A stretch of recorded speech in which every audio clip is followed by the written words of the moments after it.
네, 안내 말씀드리겠습니다. 잠시 후 공동체의 미래 헌법에서 찾다 제2강을 시작하도록 하겠습니다.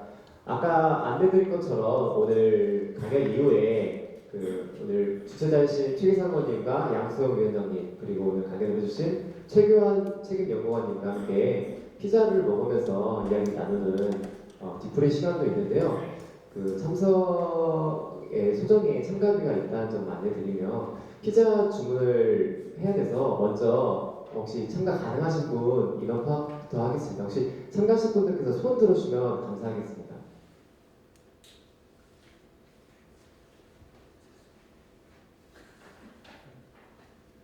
잠시만 부탁드리겠습니다. 네, 감사합니다. 네, 이제 지금부터 공동체의 미래 헌법에서 찾다 제2강을 시작하겠습니다. 저는 오늘의 토론회의 사회를 맡은 최기상 원실의 조성용 부장이라고 합니다.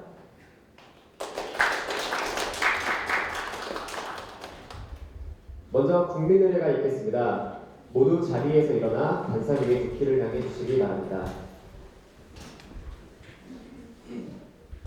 국기에 대한 경례. 나는 자랑스러운 태극기 앞에 자유롭고 정의로운 대한민국의 무궁한 영광을 위하여 충성을 다할 것을 굳게 다짐합니다. 바로 모두 자리에 앉아주시면 감사하겠습니다.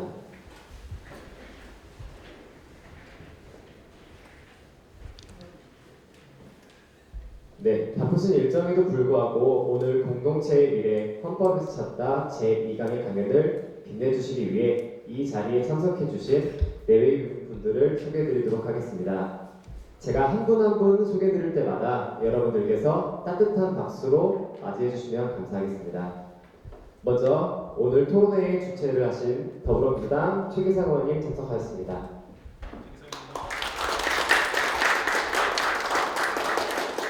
마찬가지로 오늘 토론회를 함께 주최해주신 전국대학생위원회 양소영 위원장님 참석하셨습니다.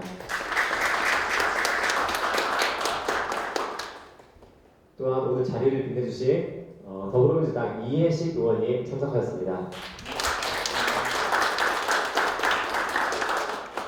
더불어민주당 윤영덕 의원님 참석하셨습니다.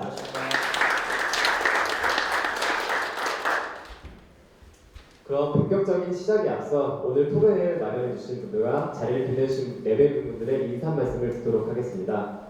먼저 최기상 의원님의 인사 말씀 청해 보도록 하겠습니다. 예, 안녕하십니까. 더불어민주당 최기상 국회의원입니다. 먼저 이 저녁 시간, 정말 귀한 시간에 함께해 주신 분들께 진심으로 감사드립니다. 우리나라에 사는 사람이라면 누구든지 존엄하게 살 권리가 있고 그 부분을 국가에서 어떻게 보장할 것인지에 대한 고민 때문에 오늘 강연 자리를 만들었습니다. 오늘 훌륭한 강연자분들 강연 들으시고 자유로운 질문과 의견을 통해서 좀 더 나은 대한민국 만드는데 오늘의 자리가 의미가 있기를 기대하겠습니다. 감사합니다. 네, 다음으로는 더불어민주당 전국대학생위원회 양소영 위원장님께 인사 말씀 부탁드리겠습니다. 안녕하십니까. 전국대학생위원장 양소영입니다. 지난달에 이어 2회차 오늘 간담회가 예정되어 있었는데요. 사실 정치권에서 행사라는 게 일회성으로 단일성으로 끝나는 경우가 많은데 이번 헌법 토론회 같은 경우에는 저희가 총 6회차로 매달 넷째 주 목요일에 이 시간을 통해서 여러분들과 함께 좋은 의제에 대해서 토론할 수 있는 기회를 마련했으니 단순히 오늘만 참여하는 게 아니라 꾸준히 다음 달에도 있고 4월 달에도 있으니까요. 함께 참여해서 이런 교육의 양질의 교육의 장을 저희가 주도해 나갔으면 좋겠습니다. 감사합니다. 네, 다음으로 더불어민주당 이해식 의원님께 인사 말씀 부탁드리겠습니다. 네, 이해식 의원입니다. 제가 인사말을 하리라고는 예상 못했는데 감사히 말씀드립니다. 저는 이제 국회 들어오기 전에 지방자치단체장을 좀 오래 해서 우리나라 헌법 중에 117조, 118조 지방자치 관련된 규정에 대해서 관심이 많고 지난 2018년도 3월달에 문재인 대통령께서 헌법 개정안을 이제 제안했을 때 그때의 지방자치 부분에 대한 조항을 4개 조항으로 그리고 또 4개, 12개 조로 그렇게 이제 확대 개편한 적이 있는데 우리 헌법이 잘 아시다시피 87년도에 개정한 이후에 아직까지 거의 40년 가까이 되도록 개정을 하지는 못해서 뭐라 그럴까요? 굉장히 낡은 헌법을 갖고 있는 셈인데 이런 제가 관심을 가진 그 영역뿐만 아니라 오늘 우리 최규환 헌법재판연구원님의 강의를 통해서 이런 우리 최기상 의원님께서 말씀하신 기본권, 인간으로서 마땅히 누려야 하는 어떤 존엄한 권리 이 부분에 대해서도 아주 좋은 익힐 수 있는 그런 좋은 기회가 될 것 같습니다. 저도 뭐 헌법과 관련해서 전문가가 아니라서 여러분과 똑같은 입장에서 많이 배우도록 그렇게 하겠습니다. 감사합니다. 네, 다음으로는 더불어민주당 윤영덕 의원님께 인사 말씀 부탁드리겠습니다. 네, 반갑습니다. 광주 동부남부 각 지역구 의원입니다. 윤영덕입니다. 제가 오늘 그 국회 본회의장 앞에서 이제 농성을 해야 되는 오늘 담당 조여서 농성장에 있다가 왔는데 저는 정치하기 전에는 법 없이도 살 수 있는 세상이 어떻게 가능할까 이런 생각을 가끔씩 했었는데 막상 법을 만드는 소위 입법 노동자로서 국회의원을 역할을 하다 보니까 야, 이게 법이라고 하는 것이 내 삶에 어떤 의미를 갖는 것일까 하는 생각을 더 깊이 하게 되는 건데요. 우리가 뭐 평상시에는 헌법이 어떤 의미가 있는지 우리에게 어떤 가치를 가지고 있는지 뭐 이런 고민을 거의 못하고 사는 것 같아요. 입법 활동을 하는 저조차도 그러한 것들에 대해서 깊이 있게 생각할 수 있는 기회들을 갖지 못하고 있다고 솔직하게 고백할 수밖에 없는데 이런 귀한 자리를 만들어주신 최기상 의원, 양소영 의원 감사드리고 오늘 또 최규환 책임연구관님 이렇게 귀한 말씀 해주시기 위해서 오셨는데 저도 이 자리를 빛내기 위해서 온 게 아니고 공부하러 왔습니다.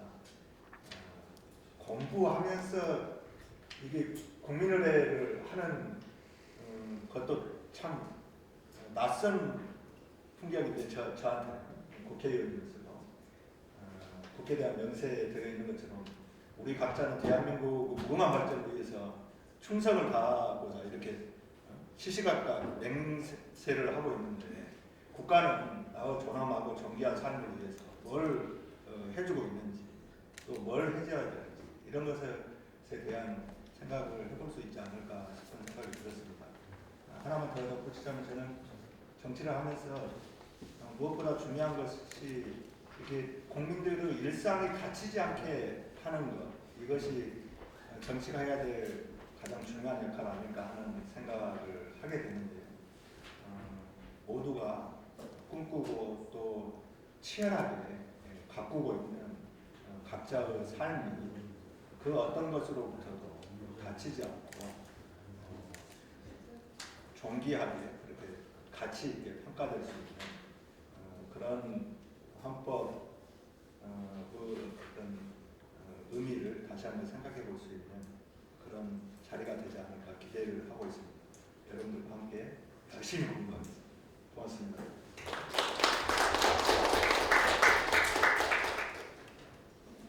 네, 더불어민주당 고영인 의원님과 비례대표 이수진 의원님께서도 자리를 빛내주시길 오셨는데요. 먼저 고영인 의원님께 간단하게 인사 말씀 부탁드리겠습니다.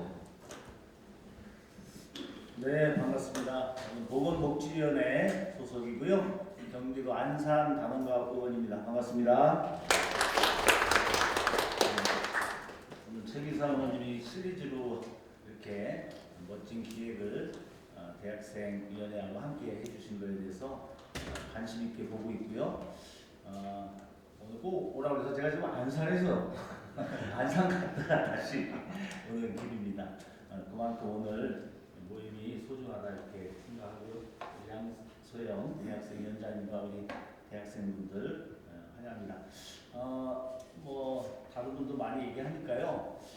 우리가 한동안은 이제 나라가 너무 가난해서 이제 산업화가 중요했죠. 그래서 노동자들을 희생시키고 그러면서 일단 부를 좀 만들어내자. 그래서 산업화했고 어느 정도 된 이후에는 그 또 이 정치적 독재 시대에 민주화가 우리의 과제였습니다. 그래서 정치하면은 민주화가 우리의 화두였던 시대가 있었고요.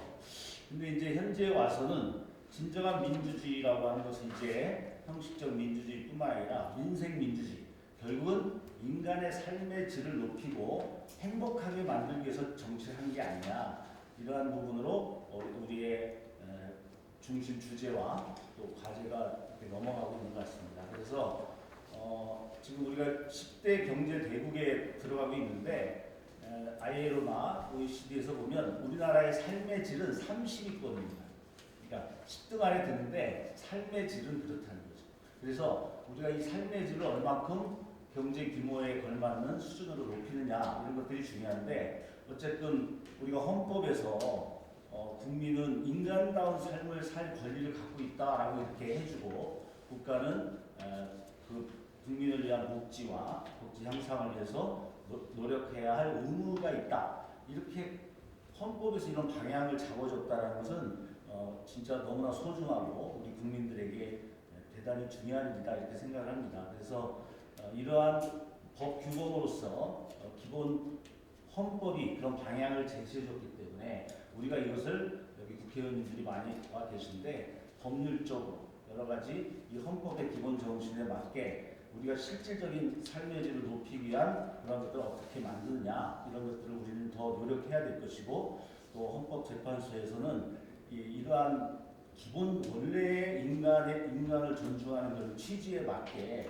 이러한 모든 위헌적 요소들을 잘 방향을 잡아주기를 기대를 합니다. 그래서 저도 인간이 어떤 삶의 위기에 위험에 처해 있거나 그 복지가 긴급히 요구하는 이러한 사회적 요구를 반영을 해서 우리가 보편적 복지와 함께 최저 수준을 넘어서서 인간다운 생활, 기본 생활을 할 수 있는 그런 수준으로 만들 수 있도록 노력하겠습니다. 우리 많은 분들이 함께해 주십시오. 감사합니다.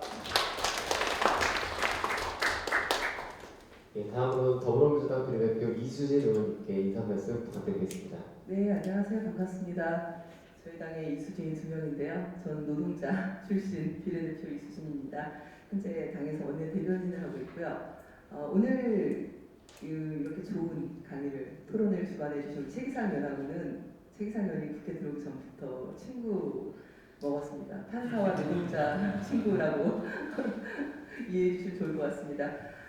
저는 헌법에 대해서 공부를 좀 하고 싶었는데 마침 이렇게 강좌를 해서 사실 계속 오고 싶었는데 일정이 바빠서 못 오고, 오늘도 사실은 이제 허리가 아파서 병원에 갔다가 왔는데, 오늘은 그래도 좀 들어보고 싶은 마음이 컸습니다. 왜냐하면 무엇보다도 제가 지금 상임위 활동하고 있는 환경노동위원회에서 사실 노동자를 노동자라고 부르지 못하고 있지 않습니까? 예, 헌법에 근로라는 단어가 존재함으로 인해서 이 인간의 기본권을 지키기 위해서는 일하고 싶은 사람들이 일할 수 있어야 되고, 일하는 모든 사람들의 권리가 존중되어야 되는데 노동 존중이라는 말을 쓸 수가 없습니다. 실제로 제가 근로자의 날을 노동자의 날, 노동절이라고 바꿔서 제목을 바꾸는 법률안을 냈습니다. 그런데 헌법에 근로라 되어 있기 때문에 못 바꾼다. 이게 국민의힘의 주장입니다.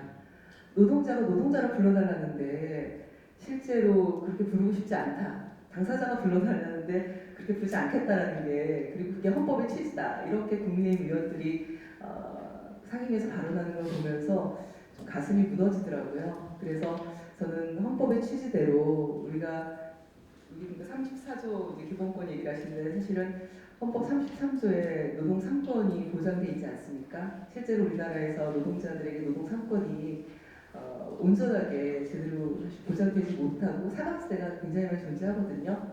그래서 모든 일하는 사람들이 존중받을 수 있는 게 결국 헌법의 가치가 아닐까 생각해서 오늘 해주시는 말씀 즐겁게 잘 듣고 또 의정 활동에 잘 반영해서 열심히 하도록 하겠습니다. 고맙습니다.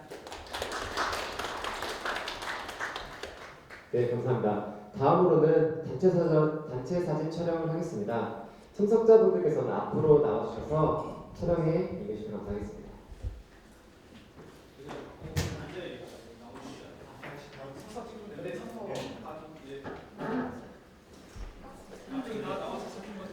네, 모두 앞으로 나와주시면 감사하겠습니다.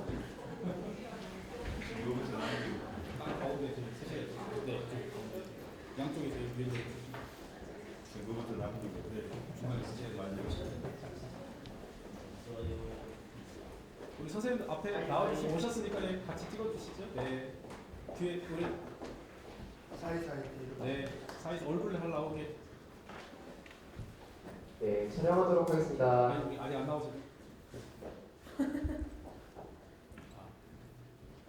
사이사이 얼굴 잘 나오게 말씀해 주세요.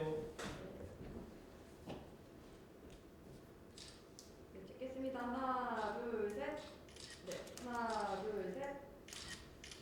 네, 한 장만 더 찍을게요. 하나, 둘, 셋. 네, 좋습니다. 감사합니다. 네, 감사합니다.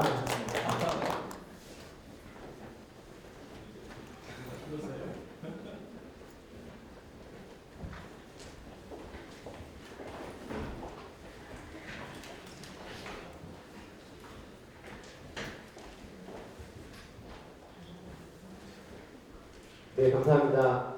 그럼 이제 본격적으로 공동체의 미래 헌법에서 찾다 제2강을 시작하겠습니다.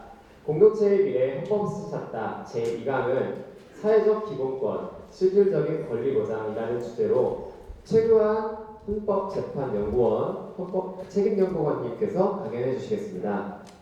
최규환 연구관님께서는 고려대학교 법학과를 졸업하시고 동대학교 대학원에서 법학 석사 및 법학 박사학위를 취득하셨으며 현재는 헌법재판연구소에서 책임연구관으로 근무하시면서 인간다운 생활을 할 권리의 심사 기준, 헌법상 교육을 받을 권리의 제2와 같은 헌법 연구 보고서를 발간하시는 등 헌법과 관련된 활발한 연구 활동을 하고 계신 헌법 전문가십니다.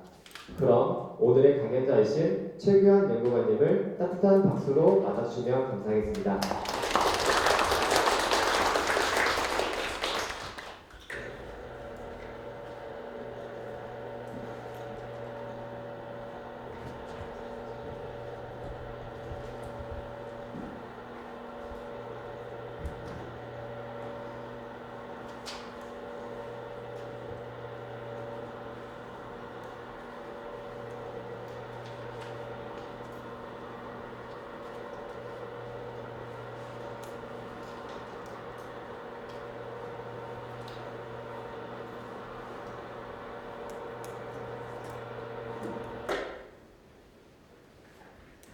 헌법재판 헌법재판연구원 책임연구원 최규환입니다. 감사합니다. 떨려서 말도 다 쏟아나오고 있습니다. 최기상과 함께 공동체에 의해 헌법에서 찾다 오늘 제2강인데 제가 오늘 여러분하고 같이 고민할 주제는 여기 있는 것처럼 사회적 기본권, 실질적인 권리 보장, 인간다운 생활을 할 권리의 헌법재판 심사 기준에 관한 것입니다. 사회적 기본권에 대해서 많은 분야가 있고 또 할 이야기도 많은데 제가 오늘 드릴 말씀은 우리 헌법재판에서는 심사 기준을 도대체 어떻게 삼고 있느냐, 그 심사 기준을 어떻게 삼고 있길래 이런 결정들이 나오고 있는가, 이것들을 여러분들께 좀 말씀을 드리고 같이 고민을 해볼까 합니다. 근데 이 심사 기준이라는 것은 사실 좀 상당히 전문적인 영역입니다. 그래서 몇 년 전에 헌법재판하고 심사 기준에 대해서 좀 강연 요청이 있어서 이번 준비해서 야심차게 한 적이 있는데 본의 아니게 그 건강 관리만 해드리고 온 적이 있습니다. 끝나고 나니까 이구동성으로 이렇게 손을 맞잡으시면서 간만에 진짜 푹 잤다. 감사합니다. 다들 이렇게 굉장히 깨우내 하시더라고요. 그래서 이런 식으로 이야기하면 안 되는구나 라는 걸 깊이 깨닫고 오늘은 좀 심사 기준에 대해서 좀 단순하게 말씀을 드리면서 그러면서도 이 헌법재판을 하는 재판관 또 법률가들은 어떤 식으로 사고를 하고 있는지 그 정수를 좀 맛보이도록 하겠습니다.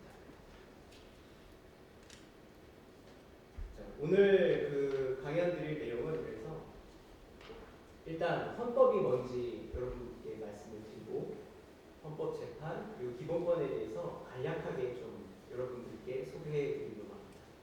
그리고 그 중에서도 오늘 이제 제일 문제가 되는 것은 사회적 기본권이 되겠습니다. 근데 사회적 기본권이 도대체 다른 기본권들하고 어떤 점에서 다르길래 어떤 특성을 가지고 있길래 자꾸 이렇게 문제가 되고 재판으로도 잘 해결이 안 되는 듯한 이런 모양새가 나오나 그래서 그것을 사법심사 가능성의 측면에서 한번 다뤄보도록 하겠습니다. 더 나아가서 이제 현재 이 사회적 기본권을 실현하기 위한 사회보장법 이 체계가 어떻게 되어 있고 어떤 위기 상황을 맞고 있고 어떤 대안들이 논의되고 있는가도 마지막에 말씀드리도록 하겠습니다. 제일 핵심은 사회적 기본권 침해 여부에 대한 헌법재판 심사 기준입니다. 여러분들이 잘 아시는 기본권들은 대부분 자유권 중에서도 특히 이제 방어권적 측면인데 이 부분들이 여러분들 내기에 박혀 있습니다. 그 재판을 하는 사람들도 대부분 다 마찬가지예요.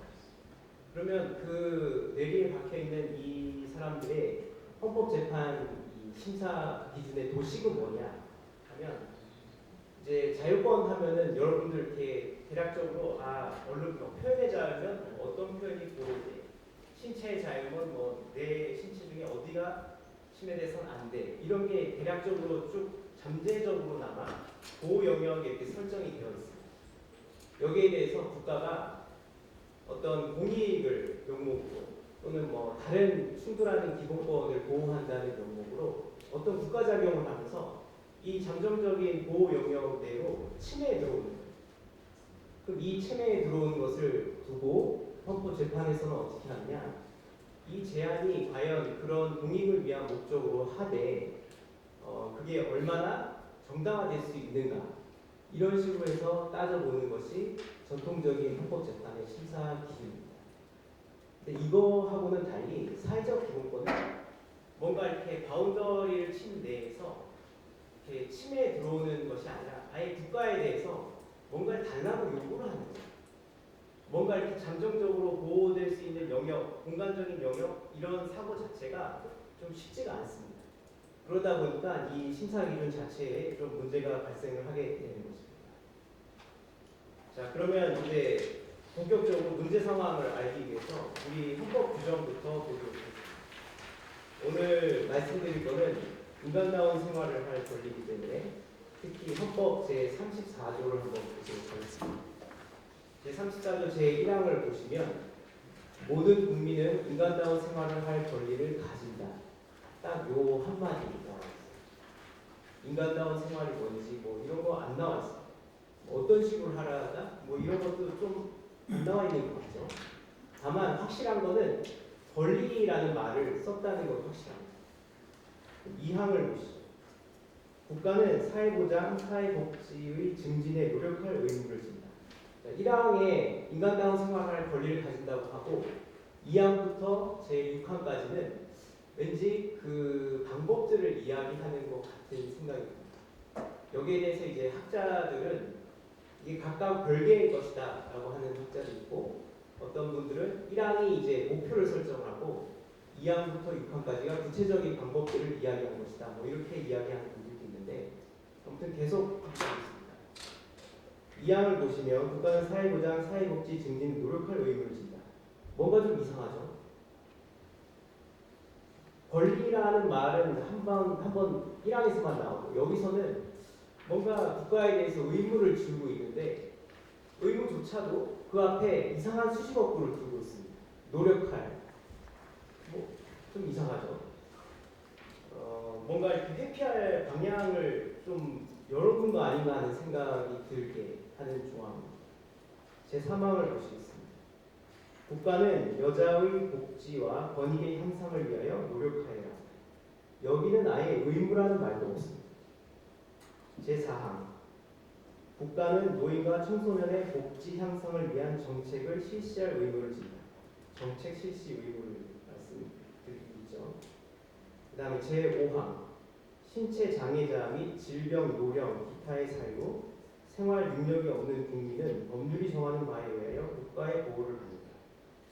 여기서 국가의 보호를 받는 대상을 생활 능력이 없는 국민으로 한정을 하고 있고 그 한정 앞에 다시 생활 능력이 어떤 사유가 없는지도 이야기를 하고 있습니다.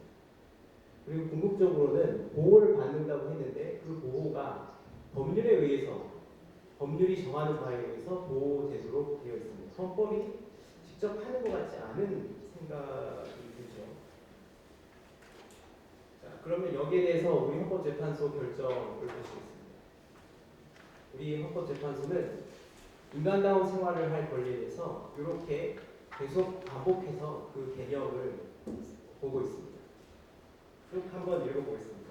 인간다운 생활을 할 권리는 여타 사회적 기본권에 관한 헌법 규범들의 이념적인 목표를 제시하는 동시에 국민이 인간적 생존의 최소한을 확보하는 데 있어서 필요한 최소한의 재화를 국가에 요구할 수 있는 권리를 내용하고 있습니다. 여기서 잘 보시면 최소한이 계속 반복되고 있죠. 최소한. 여기서 여러분들이 힌트를 얻으셔야 돼요. 헌재가 굉장히 소극적입니다. 그래서 그러면 다음 계속 보겠습니다. 인간다운 생활을 할 권리로부터는 인간의 존엄에 상응하는 생활에 필요한 최소한의 물질적인 생활의 유지에 필요한 복구를 요구할 수 있는 구체적인 권리가 상황에 따라서는 직접 도출될 수 있다고 할 수는 있어요. 그러니까 최소한의 물질적인 생활, 최소 그리고 물질적인 것입니다. 거기에 급부를 요구할 수 있는 구체적인 권리가 나오지만 그 다음에 동기본권이 직접 그 이상의 급부를 내용하는 구체적인 권리를 발생케 한다고는 볼 수 없다. 그러니까 최소한의 물질적인 급부 이외에 건강하고 문화적인 생활 이런 거는 이 기본권으로부터 직접 도출될 수 없다는 이야기를 하고 있는 거예요. 그거는 그 아래 문장 법률을 통해서 구체화될 때 비로소 인정되는 법률적 권리라고 있어요. 헌법상의 권리가 아니라 법률적인 권리로 보고 있는 거죠. 그럼 이런 왜 자꾸 최소한을 하고 물질적인 거에 한정을 하느냐? 거기에 대해서 변명 중에 하나라고 볼 수 있겠죠. 인간다운 생활을 할 권리가 그 각각 기관에 대해서 다른 의무를 부과하는 듯이 이야기를 하고 있습니다. 결정문을 설치하고 있죠. 그래서 모든 국민의 인간다운 생활을 할 권리를 가지며 국가는 생활 능력 없는 국민을 보호할 의무를 지다는 헌법의 규정은 입법부나 행정부에 대해서는 쭉 해서 가능한 범위 최대한 물질적인 최저 수준 생활을 넘어서 건강하고 문화적인 생활을 누릴 수 있도록 해야 한다는 행위 규범. 그러니까 입법부나 행정부에 대해서는 이게 좀 커지고 헌법재판에서는 다른 국가기관 즉 입법부나 행정부가 국민으로 하여금 인간다운 생활을 영위하도록 하기 위하여 객관적으로 필요한 최소한의 조치를 취할 의무를 다했는지를 기준으로 국가기관 행위의 합헌성을 심사해야 한다는 통제규범으로 정합니다. 다시 말하면 인간다운 생활을 할 권리라는 헌법의 기본권 규정이 그 기관별로 다른 수위를 가진다. 보장의 수위. 입법부나 행정부에 대해서는 건강하고 문화적인 생활까지 쭉 이야기를 하지만 사법부, 특히 헌법재판에 있어서는 이 입법부나 행정부가 한 게 객관적으로 필요한 최소 조치 정도는 했냐, 이 정도를 통제하는 데서 그치는 그런 규범력을 발휘하는 식의 설치를 한 것입니다. 또 이제 그 사회적 기본권, 특히 인간다운 생활을 할 권리는 사회보장 수호권을 통해서 하게 되는데 이 사회보장 수호권이라는 것 자체에 대해서도 그거를 우리 기본권이라고 하기보다는 그 수급 요건이나 수급자의 범위, 수급액 등 구체적인 사항이 규정될 때 비로소 형성되는 법률적 차원의 권리로만 보고 있습니다. 이게 이제 우리 사회적 기본권의 문제 상황이라고 할 수 있습니다. 자, 그럼 그 전에 이제 전체적인 이야기를 끌고 가기 위해서 도대체 헌법이란 무엇인지 그거부터 말씀드리겠습니다. 원래는 아마 1강에서 이야기가 됐지 않을까 싶긴 한데 좀 어렵게 설명을 하셨다는 이야기가 들어서 조금 반복해서 단순하게 저는 말씀을 드리도록 하겠습니다.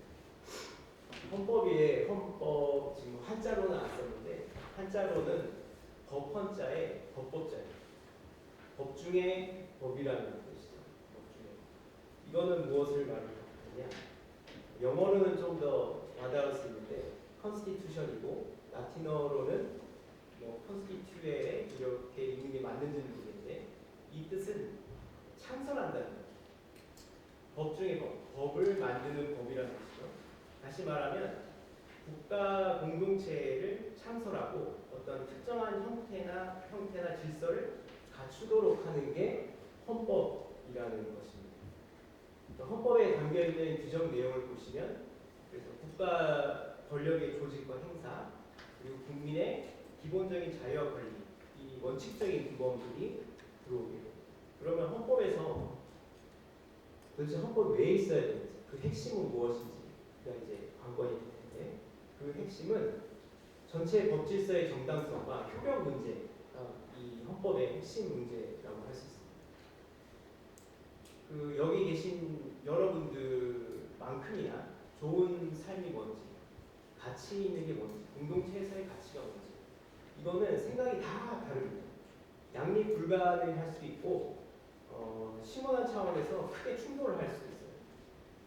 근데 거기에 대해서 어떠한 약속, 기본적인 약속이 되어 있지 않다면 누군가 이렇게 권력을 잡는 자, 이 사람이 자기 가치관에 비춰가지고 자기가 옳다고 생각하는 거, 좋은 삶이라고 생각하는 거를 타인에게 강제를 할 수 있게 됩니다. 결국에는 이 국가라는 공동체 전체가 누가 국가 권력을 가지고 통치 권력을 취득하는가, 현실적으로 취득하냐에 따라서 다른 우리 전체 공동체의 인간 실존이 왔다 갔다 하는 거예요. 이렇게 해서는 국가가 성립될 수가 없고 평화로울 수가 없는 거예요. 다시 말하면 이 법질서의 정당성이나 법질서의 효력을 관건으로 하는 이 헌법이 하고자 하는 것은 결국 평화로운 공존 그리고 협동의 조건을 약속하자는 것이 바로 이 헌법이라고 할 수 있겠습니다. 그리고 그 핵심은 여기 오늘 의원님들께서도 논의 말씀하셨지만 우리 근대 헌법 이후에는 인간 존엄 그리고 인간으로서의 가치 보장 이것을 가장 핵심적인 약속으로 삼고 이거를 가지고 우리 법 질서를 정당화하고 효력을 부여를 하고 정설을 하는 이것이 바로 헌법입니다. 헌법이라는 것은 평화로운 공존과 협동의 조건을 이야기하는 것이다 라고 말씀드릴 수 있겠습니다. 그럼 아까 헌법이라는 것은 법 중의 법, 최고법이라고 말씀드렸죠. 그거에 대한 이론적인 근거를 대는 것이 이제 법 단계설이라고 할 수 있습니다. 법 단계설은 한스 켈젠이라는 법학자, 순수 법학에서 이제 처음 나온 것인데 사실은 처음 나온 것도 아니에요. 왜냐하면 한스 켈젠의 제자가 아이디어를 내고 그 아이디어를 한스 켈젠이 스승이지만 배워서 내가 그걸 배워서 여기에다 이용해서 쓴다라고 하시면서 법 단계설을 내어주셨습니다. 이 법 단계설이라는 것은 우리 수많은 법 규범들, 사회 법 규범들이 그냥 병렬적으로 쭉 존재하는 것이 아니라 하나의 위계적인 질서로서 성립되어 있다는 것입니다. 그거는 여기서 말씀드린 것처럼 헌법, 그리고 우리 국회가 제정하는 법률, 행정부에서 시행령 시행규칙으로 나오는 법규명령, 지방자치단체 차원의 조례규칙이 단계적인 위계로서 성립되어 있다는 것입니다. 단계화된 위계라는 게 뭐냐 하면은 그 옆에 설명드린 것처럼 상위 규범이 하위 규범한테 뭔가 권한을 부여하는 거예요. 이렇게 하자. 근데 구체적인 사항은 네가 한번 정해라. 이렇게 하면 하위 규범이 그 권한을 부여받은 범위 내에서 구체화하는 그 과제를 수행하는 것. 이것이 이 법 단계설의 논리입니다. 결국 헌법은 그 이하 모든 법규범의 정당성과 효력의 원천이 되는 것이고 만약에 법률이나 법규명령, 행정규칙 조례 같은 것이 헌법에 근거를 두지 않거나 헌법에 어긋나는 경우에는 그 법규범으로서의 정당성과 효력에 흠결이 생기게 됩니다. 이거는 사회적 기본권을 이야기하면 사회적 기본권이 헌법에 규정이 되어 있죠. 그걸 구체화하는 하위 단계의 규범들이 제대로 헌법에 규정된 그 제정자의 의지를 구현해내지 못한다면 그 규범들은 정당성과 효력에 문제가 생긴다는 거예요. 근데 문제가 생긴다는 걸로 그치면 어떻게 될까요? 그 규범이 아닙니다. 그냥 장식품에 불과합니다. 그래서 뭐가 필요합니까? 헌법재판이 필요합니다. 헌법재판이라는 것은 헌법적인 분쟁을 사법적인 절차 형태를 통해서 통제하는 것이 헌법재판입니다. 이걸 통해서 헌법의 규범력을 관철을 하고 권력을 통제하고 궁극적으로는 기본권을 보장하고자 하는 것입니다. 이러한 헌법재판이라는 국가 기능을 권력분리 원칙에 따라서 분리 독립된 기관에 배분했는데 그 배분을 받은 것이 헌법재판소죠. 헌법재판소는 헌법재판 중에 특히 어떠한 사항을 관장하도록 되어 있느냐, 그것은 헌법 제111조 제1항에 나와 있는 이렇게 위헌법률 심판, 헌법소원, 한해심판, 정당의사 심판, 권한쟁의 심판입니다. 이 중에서 오늘 특별히 보게 될 것은 위헌법률 심판과 헌법소원이죠. 위헌법률 심판이라는 것은 법률이 그 헌법에 위반되는지 여부가 재판의 전제가 됐을 때 해당 사건을 담당하는 일반 법원이 위헌심판 제청을 하면 헌법재판소가 그 위헌 여부를 판단하고 법률이 헌법에 위반된다고 생각이 들면 위헌을 선언을 해서 그 효력을 상실시키는 제도가 위헌법률 심판입니다. 반면에 헌법소원은 국민이 직접 이니셔티브를 지는 거예요. 국민이 직접 내 권리, 기본권이 공권력에 의해서 침해되었다 하면 헌법재판소에 바로 그거를 사건화해서 가져가서 기본권, 내 침해된 권리를 구제해달라고 청구하는 제도가 헌법소원입니다. 그러면 사회적 기본권의 그 근원을 따져가기 위해서 기본 원리로서 사회국가 원리를 한번 말씀드려보겠습니다. 헌법이라는 것은 거대한 논리체계라고 생각을 하십니다. 그 논리체계를 이루는 것 중에 기둥들이 있습니다. 지주 기둥들, 요거를 원리라고 기본 원리, 헌법의 기본 원리. 그리고 이 기본 원리들을 다시 구체화하는 게 기본 원칙, 원리가 있고 원칙이 이렇게 되어 있습니다. 그럼 헌법의 기본 원리, 우리 현행헌법은 어떠한 원리를 가지고 있느냐? 민주주의 원리, 법치국가 원리, 사회국가 원리, 문화국가 원리, 그리고 국제평화주의 이렇게 헌법의 기본 원리로 삼고 있습니다. 민주주의 원리가 뭔지는 다 아시죠? 국민이 스스로 자기 지배할 수 있다.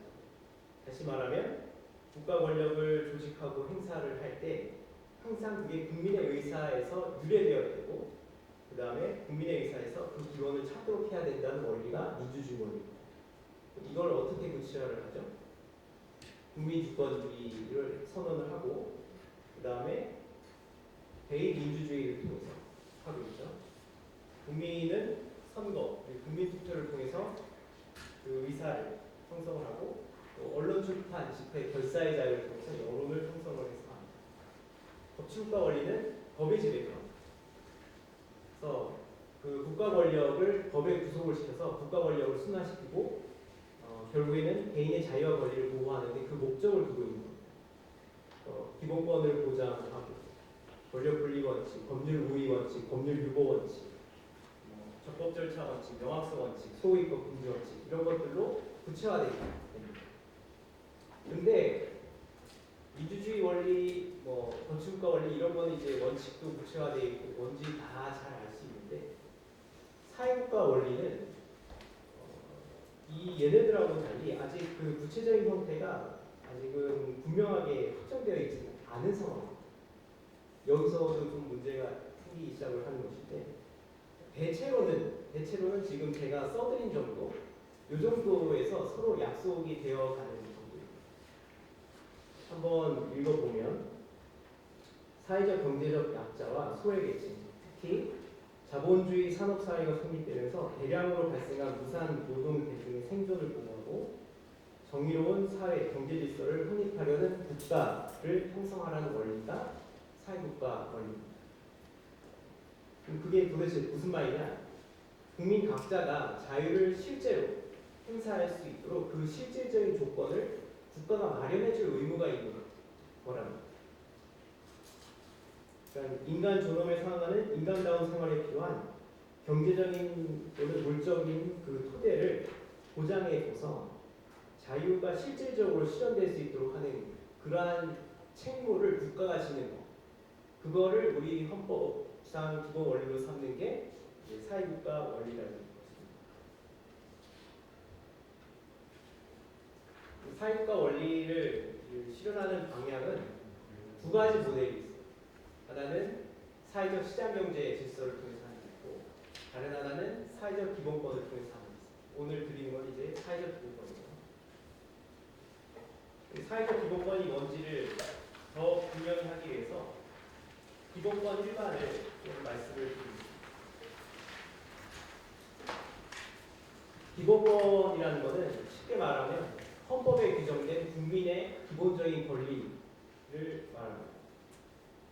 그리고 우리 헌법 제10조에 따르면 이 기본권의 본질적인 그 부분, 구성 원리의 토대는 천부 인권에서 오도록 되어 있습니다. 기본권이 없더라도 권력자, 통치자들은 아마도 그 피치자의 국리를 신경 안 쓸 수는 없을 겁니다. 왜냐하면 이제 너무 이렇게 박하게 굴면 엎을 수 있기 때문에. 엎을 수 있기 때문에. 근데 이게 권리로서 보장이 되지 않으면 어떻게 되느냐? 공리를 시혜적인 차원에서 배려를 해주되 없지는 않을 정도, 그러니까 비탄에 빠지지 않는 정도만 이렇게 잘 관리를 해주면. 특히 더 문제가 되는 거는 특히 어떤 집단은 지배자를 교체할 정도의 세력도 규합할 수 없는 아주 소유자들이 있어요. 이런 사람들은 배려해줄 필요가 없는 거예요. 이런 것은 우리 헌법이 예정할 수 있는 것이 아니죠. 아까 헌법이라는 거 뭐라고 했을까? 공존의 규칙이라고 했어요. 공존이 불가능합니다. 그래서 입헌민주주의에서는 각 개인이 존엄한 인간으로서 가지는 이 권리가 동등하게 보장되는 이거를 국가 정당성의 기초로 삼아야 된다 이렇게 보고 있습니다. 그래서 기본권이 헌법에서는 핵심이라고 할 수 있겠습니다. 기본권에 대해서는 대체적으로 전통적으로는 이런 식으로 분류가 되어 있습니다. 많이 들어보셨을 텐데 자유권, 평등권, 참정권, 청구권적 기본권, 사회적 기본권 이렇게 나누게 돼요. 그리고 우리 헌법의 규정을 보고 인간으로서의 존엄과 행복주권이 10조에 있고 평등권이 11조, 그 다음에 이제 자유권이 11조부터 23조까지, 참정권이 공무단위권이니 선거권이니 뭐 이런 것이 있고 24조, 25조, 청구권적 기본권이라는 건 이제 재판 청구권이나 국가배상 청구권 이런 건 청구권적 기본권. 그 나머지 뒤에 거는 사회적 기본권이다 이렇게 분류를 하고 있었습니다. 그리고 이게 자유권하고 사회적 기본권 이런 거는 서로 완전히 대비되는 것이다 이렇게 이해를 했었는데 최근에는 그게 아니라는 생각을 가지게 됩니다. 자유권도 돈이 든다는 걸 알아요. 자유권도 돈이 든다. 예를 들면 신체의 자유를 보장을 그럼 국가가 함부로 내 신체의 자유를 훼손하도록 막 공권력을 휘두르지 않게만 하면 되느냐? 그게 아니죠. 그게 아닙니다. 다른 사람이 침해할 수도 있고 어떻게든 적정한 경찰력의 행사가 필요해요. 적절한 경찰력의 행사는 어떤 식으로 되느냐? 그에 합당한 규정을 만들고 그에 합당한 장비를 갖출 수 있도록 해줘요. 이런 거는 법 규범을 만드는 작용, 조직해야 하는 작용, 그 절차를 마련하는 작용, 장비를 갖추도록 하는 작용. 이런 것들 다 돈이 필요합니다. 수용자 과밀 수용도 마찬가지죠. 그냥 빽빽히 채워넣으면 안 되고 최소한의 공간이 필요합니다. 교도소가 운영이 되어야 되는데 그거 역시 돈이 필요합니다. 그 다음에 언론의 자유 같은 경우에도 표현의 자유. 인격권하고 부딪힐 수 있어요. 이 부딪힐 때마다 막 배상을 하느니 뭐 하느니 이렇게 해가지고는 표현의 자유가 적절하게 보장될 수가 없어요.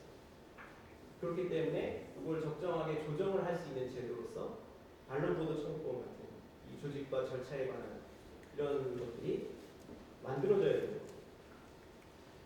그래서 기본권에는 항상 이 세 가지 측면이 다 있더라. 방어권적 측면, 보호권적 측면, 극부권적 측면이 다 있더라 하는 것을 알게 된 겁니다. 방어권적 측면이라는 것은 권리 주체가 행위를 하지 못하게 방해를 하거나 아니면 어떤 속성이나 상황을 침범했을 때 그걸 배격해내는 거, 그런 소극적인 지위의 측면을 말합니다. 그 다음에 극부권적 측면이라는 것은 특히 이제 사회적 기본권 같은 경우에 어떤 자기 부자리 아니면 물적인 것들을 달라고 요구를 하는 것, 이것이 이제 극부권적 측면이고, 보호권적 측면은 기본권이라는 게 단지 국가만 침해하는 게 아니라 거대 기업이라든지 다른 사인이 침해할 수도 있더라. 그럴 때 국가가 그 보호자로서 나서야 된다. 이것이 바로 보호권적 측면이 되겠습니다. 모든 기본권에는 다 이런 측면이 있다는 것을 알게 됩니다. 이거를 특히 이제 국제인권법에서는 이 방어권, 보호권, 극부권 이런 식으로 이야기하지 않고 존중 의무, 보호 의무, 충족 의무 이런 식으로 이야기해서 규범화하고 있습니다. 자, 이제 그럼 사회적 기본권이 무엇이냐 말씀을 드리면,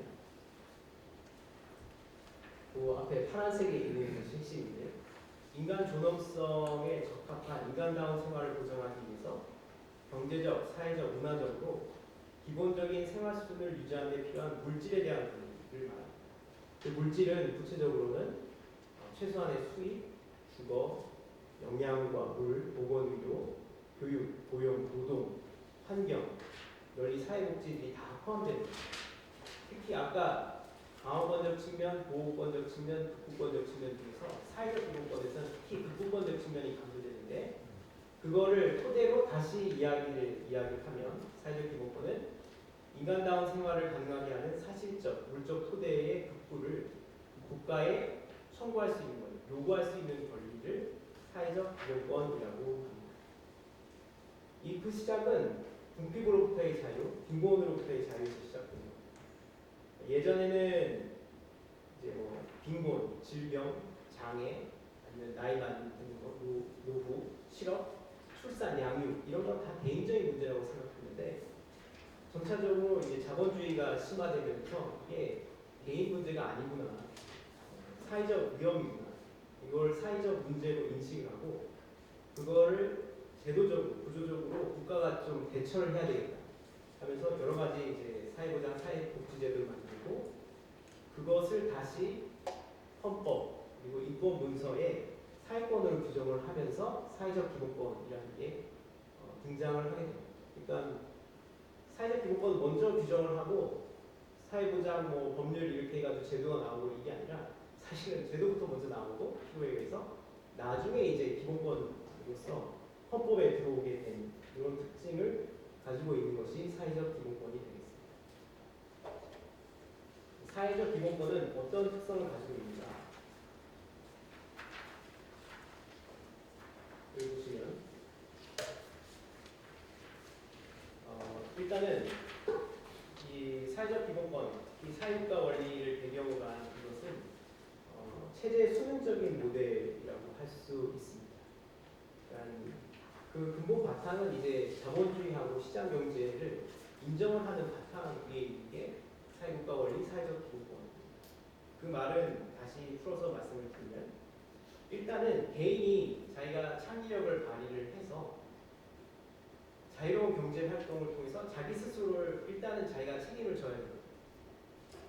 근데 그런데도 불구하고 뭐 운명의 장난이라든지 뭐 시장 실패라든지 이런 상황이 닥쳤을 때 이거를 사회 문제로 인식을 하고 국가가 지원을 하고 극부를 하는 것, 이런 모델을 꾸며놓은 것이 사회국가 원리, 사회적 기본, 체제 수능적 모델이라는 걸 알 수 있습니다.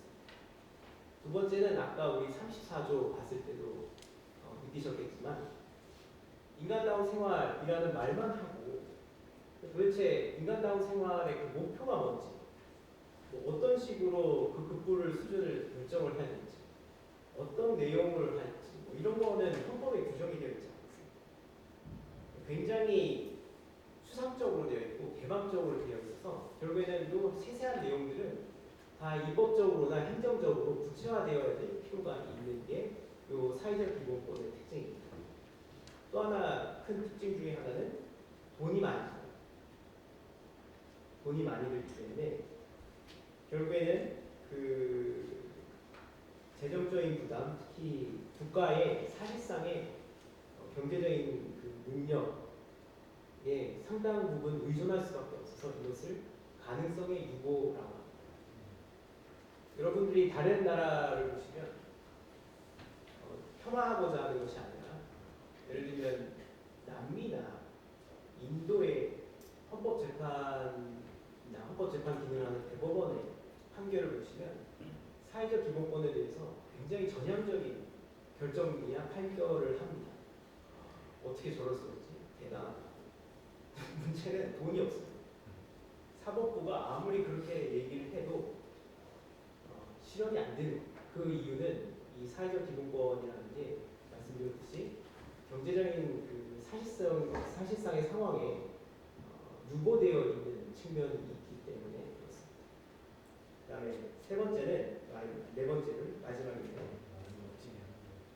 정치적으로 과소대표되는 문제가 좀 있습니다. 이거는 뒤에서 다시 조금 더 설명을 드리도록 하겠습니다. 이런 특성이 있기 때문에 결국 사회적 기본권의 사법심사 가능성에 대해서 의문이 자꾸 제기가 됩니다. 그 학설로는 사회적 기본권의 법적 성격이라는 말로 이제 학설 논의를 하는데 그 학설 논의의 핵심은 사회적 기본권을 국민이 가지고 와서 재판의 문을 두드렸을 때 그 권리를 과연 사법부가 해줄 수 있겠냐, 이거의 핵심이 놓여있는 프로그램 규정서. 이거는 사회적 기본권이 권리라고 이렇게 규정이 되어 있는 것 같아도 그냥 국가 프로그램 중에 하나야. 아무것도 아니야. 그 다음 국가 목표 규정. 이거는 권리가 아니라 단지 국가 활동이 앞으로 어떻게 하겠다, 이 지침을 내려주는 정도에 불과하다. 입법 위임 규정은 그보다는 조금 나아요. 그 정도에서 그치는 건 아니고 한번 입법부 국회가 잘해봐. 위임을 했다는 게 이제 입법 위임 규정. 그거보다 조금 나아진 게 이제 추상적 권리. 권리는 권리인데 추상적인. 이것만 갖고는 뭔지는 내가 잘 모르겠고 그래서 재판도 좀 쉽지가 않은데 권리는 맞아 일단. 이게 추상적 권리설. 그 다음에 이제 구체적 권리설이 나오죠. 그럼 도대체 이 학자들은 왜 앞에 이런 식으로 자꾸 부정적으로 이야기를 하나? 그 논거들을 하나하나 좀 생각을 하면서 해체를 한번 해보도록 하겠습니다. 첫 번째는 그 사회적 기본권 자체의 특성 얘기를 자꾸 합니다. 사회적 기본권이 아까 말한 대로 너무 추상적이고 막연하고 불명확해서 사법부 네가 그 권리 규정 읽어봤자 뭔지 모른다. 그러니까 뭔지도 모르는데 네가 어떻게 재판을 하냐 이거죠. 근데 사실 따져보면 이제 여러분들이 헌법 규정을 보면 자유권 규정도 마찬가지입니다. 한 줄 딱 나와 있어요. 그러니까 이게 헌법이라는 것 자체가 원래 국가의 최고법이고 이거를 너무 타이트하게 규정을 해놓으면 합의의 여지가 없고 정치적인 협상의 여지가 없습니다. 그렇기 때문에 헌법이라는 규정 자체가 원래 추상성과 개방성을 띌 수밖에 없고 추상성, 개방성은 사회적 기본권만 그런 게 아니라 자유권도 마찬가지입니다. 왜 사회적 기본권만 문제를 삼는지 그건 알 수가 없습니다. 알 수가 없죠. 두 번째는 이제 민주주의, 권력분리 원칙의 문제를 듭니다. 이 사회적 기본권이 실현되는 양태를 보면 어떤 특정한 사회적 목적을 앞에 놓고 어떤 방법을 취할지 여러 대안 중 하나를 선택하고 또 특히 예산 문제, 예산 민주주의 이 문제가 결부되어 있기 때문에 이거는 국민이 선출한 권력이 아닌 사법부가 이걸 함부로 이야기하면 안 된다라는 게 이제 민주주의 권력분리 원칙의 문제입니다. 일리가 있죠. 일리가 있어요. 다만 이제 여기서 간과한 점이 있는데 사법부가 하는 작용 자체의 특성을 좀 생각을 해봐요. 사법부가 앞으로 치고 나가서 하는 작용이 아니에요. 그러니까 사법부라는 건 어떤 스스로 특정 정책을 막 주도적으로, 포괄적으로 이렇게 형성하고 선택하는 그런 작용을 하는 게 아니라 입법부, 행정부가 마련해 놓은 것을 두고 그게 우리 규범, 특히 헌법 규범을 해석해 봤을 때 이거는 좀 문제가 있어. 이 정도를 통제하는 작용을 하는 게 사법부의 역할입니다. 그렇기 때문에 사법부가 이 사회적 기본권을 해석을 해내고 이 해석을 한 걸 토대로 침해되는지 여부를 판단을 하는 요 정도의 작용을 두고 이 권력분리 원칙 위반다라고 이야기하기는 조금 어렵습니다. 오히려 민주주의 원리를 부양할 수 있어요. 그 다음에 사법부 간의 전문성도 아까랑 똑같은 맥락인데 이 사회보장 문제라는 게 워낙 복잡다단하고 또 이해관계가 다양하게 식판처럼 얽혀있기 때문에 이 사법부에 몇 명 안 되는 이 재판관들이 이거에 대처할 수가 없다는 인적 물적 자원이 없고 전문성이 없고 이것도 이제 뭐좀 사법 절차 제도를 좀 개선을 한다든지 하는 방식으로 할 수 있는데 특히 사법작용이라는 거는 뭔가 아까도 말씀드렸듯이 주도적으로 뭔가를 하는 게 아니라 이미 만들어진 걸 가지고 이 권리 장전에 하고의 그 위배 여부를 판단을 하는 것이기 때문에 그 부분에서는 사실 사법부가 더 전문성이 있는 것이죠. 그 다음에 마지막으로 이제 국가재정 문제인데 만약에 뭔가 이렇게 권리로서 보장이 돼 있다면 그건 무조건 실현이 돼야 됩니다. 사회적 기본권이 권리로서 보장이 된다면 이건 무조건 재정 투입이 돼야 된다. 이런 식으로 나올 수가 있어요.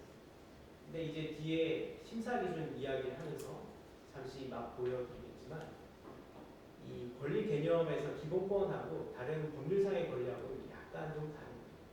사회적 기본권을 권리로서 보장을 한다고 해도 그게 언제나 이렇게 전폭적이고 무제한적으로 재정 자원을 엄격하게 투입하는 요구로 이게 바로 연결되지 않아요. 그게 이제 뒤에 말씀드리는 것처럼 심사 기준하고 관련이 돼서 이제 말씀드릴 수 있는 거예요. 무엇보다도 사회적 기본권의 상호심사 가능성이 필요한 이유는 사회적 기본권, 사회보장, 사회복지를 진정으로 필요로 하는 사람들, 사회적 기본권 보장이 누구보다 절실한 사람들이 대부분이 사회적 약자고 소외자라는 측면에서 좀 살펴볼 필요가 있습니다. 국회도 다 돌보시는 건 마찬가지고 행정부도 다 돌보시는 건 마찬가지긴 하겠지만 그 원리상 사실 선거라는 작용이 있기 때문에 이 국회나 정부를 움직이려면 어느 정도 다수를 형성할 수 있어야 돼요. 다수가 안 되더라도 사회적 경제적 영향력이 좀 상당한 정도 미쳐야 이 어느 정도 이렇게 이야기를 꾸며 나갈 수가 있게. 근데 이 사회보장, 사회복지를 정말 필요로 하는 분들은 다수를 형성하기도 쉽지가 않고 사회적 경제적 영향력이라는 걸 생각하기도 좀 쉽지가 않습니다. 그럼 이분들은 어떻게 해야 되느냐? 이럴 때 사법부가 좀 도움이 될 수가 있어요.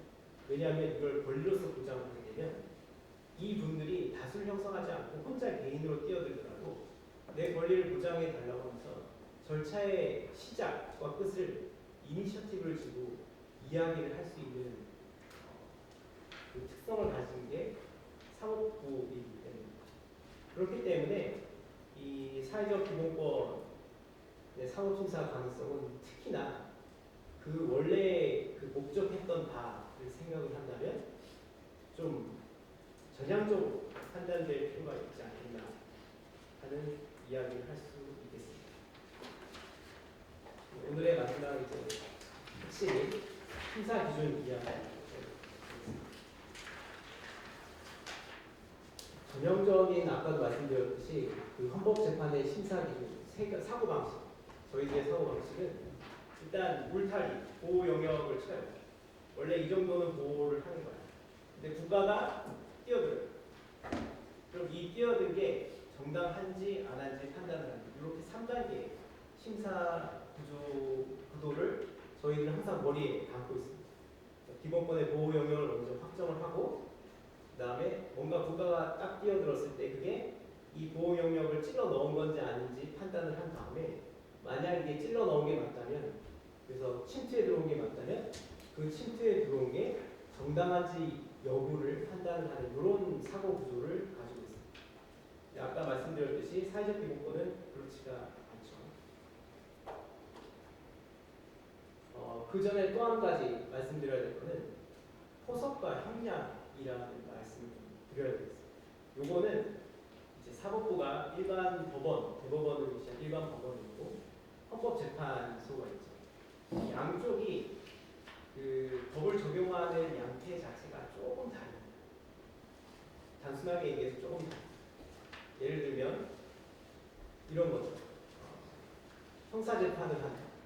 그러면 헌법 규정 250조를 제250조를 보면 사람을 살해한 자는 사형 무기 5년 이상인가요? 5년 이상의 징역에 처한다 이렇게 있습니다. 그럼 이거는 법률이 요건과 효과로 되어 있습니다. 사람을 살해한 자는 어떤 형벌을 받는다. 사람을 살해한 자라는 요건을 각 개념을 풀어놓고 법률 기본가지고 거기에 이 지금 해당 사안이 포섭이 되는지 여부 이 포섭으로 재판 자격 사람이라고 했으니까 언제부터 사람이야? 배합은 사람이야? 이런 것들이 문제가 되죠. 그러면 사람이어야 되니까 살아있는 사람이어야 되죠. 그러면 언제가 사망한 시점이지? 심장이 정지됐을 때인가? 뇌가 멈췄을 때인가? 이런 것들을 합니다. 살해한 자? 그러면 이게 물리적인 폭력을 가하는 것만 아니면은 예전에 뭐 사건화된 것처럼 아이들을 좀 어색한 저녁에 유원지로 끌고 가가지고 논두렁 같은 유원지 그 길을 걷게 하다가 스스로 빠졌는데 그걸 구해주지 않는 것 이런 것도 살해하는 겁니다. 이런 것들을 이제 포섭이라는 작용을 통해서 하는 겁니다. 그와는 달리 헌법재판은 형량이라는 게 주된 방법. 형량이라는 거는 쉽게 말해서 저울질입니다. 이것도 좋은 가치고 이것도 좋은 가치. 이것도 기본권이고 이것도 기본권. 또는 이거는 공익, 이건 기본권. 양쪽을 어느 하나를 죽이는 것이 아니라 잘 적절하게 균형이 될 수 있도록 저울질을 하는 이게 형량인데 헌법재판의 그 사고방식, 그 심사 방식의 핵심은 형량에 있습니다. 물론 이제 포섭이 쓰이기도 해요. 예를 들면 표현의 자유에서 우리 규정, 헌법 규정에 검열은 인정되지 않는다 이런 규정입니다. 검열의 절대적인 금지를 이야기합니다. 그럼 이 경우에 검열이 뭔지 개념을 풀어놓는 겁니다. 검열의 개념은 헌법 도구마티로 나와 있어요. 행정권이 주체가 된 사전심사 절차해야 되고 허가받기 위해서 표현물을 제출해야 될 의무가 있고 불허가 된 의사표현은 금지되고 심사를 관철할 수 있는 강제수단이 있습니다. 요거를 이제 포섭을 하는 거죠. 예를 들면 여러분들이 좀 흥미가 있는 인터넷 콘텐츠 호스트, 유튜브 같은 데 하는 사적 검열인가? 헌법이 금지하는 검열인가? 이런 거 할 때는 형량이 아니라 포섭의 사고가 합니다. 그러면 이제 심사를 관철할 수 있는 수단은 있죠. 잘 말 안 들으면 배정을 일시나 영구 정지시켜버린다든지 계약 해지한다든지 불허가 된 의사표현의 금지라는 요 개념도 됩니다. 접근을 차단한다든지 삭제를 한다든지. 문제가 된 거는 행정청이 주체가 된 사전심사 절차해야 되는데 이 주체가 행정청이 아니죠. 인터넷 콘텐츠 호스트는 민간 기업입니다. 이게 이제 자율규제라는 허울을 가지고 사실은 이제 공적 포럼 내 한 연장이다 이런 식으로 풀어나갈 수도 있는 거고 사전심사 절차해야 되는데 우리가 인터넷에 올리는 거는 사전이 아니죠. 뭔가 올리고 난 다음에 삭제를 당하는 거기 때문에 이거 검열 아닌 거 아닌가? 하지만 이 특징이죠. 인터넷이라는 걸 사용하는 그 표현의 특징상 인터넷에서의 사전 심사라는 거는 그리고 업로드 이후에 추가 유통을 금지하는 것이 이 사전 심사다. 뭐 이런 식으로 해서 그걸 풀어나가는 방식 이런 건 이제 포섭인데 이 포섭의 방법을 쓰는 거는 좀 드물고